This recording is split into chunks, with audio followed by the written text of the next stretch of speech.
Tonight, a new vision is coming into focus for George Floyd Square. In the last few hours, plans were unveiled for the first time for an intersection closed off to traffic. Thanks for joining us tonight. I'm Julie Nelson.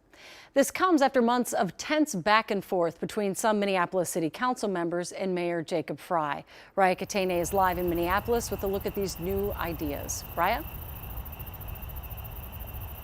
Julie, that's exactly what it is for now. An idea of what George Floyd Square could look like if the pedestrian plaza is approved, but we are still quite a ways away from that decision. Tonight's open house is one of several the city is hosting, and they will then take their findings, including that community feedback, and they will present it to council members coming up in a few months.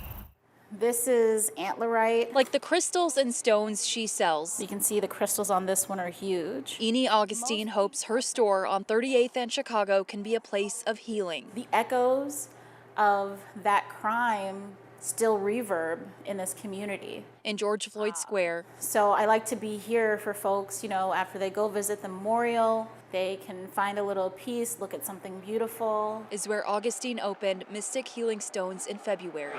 For the first time, she and other business owners and neighbors are getting a look at new renderings of the potential future for the square. We've tried to be really intentional of listening to everybody. Nathan Koster is a transportation planning and programming manager with Minneapolis Public Works. Tonight's open house, he says, is a chance for the community to better understand the concept of a pedestrian plaza, which would close the area to most traffic and preserve the space as a memorial. The city says with a pedestrian mall, more than 550 vehicles every day would get diverted from Chicago Avenue to surrounding local streets. The new study comes several months after the Minneapolis City Council voted against the mayor's concept of an open street plan, which would bring back all traffic but maintain an option to close the square for events and future plans for memorials to be implemented.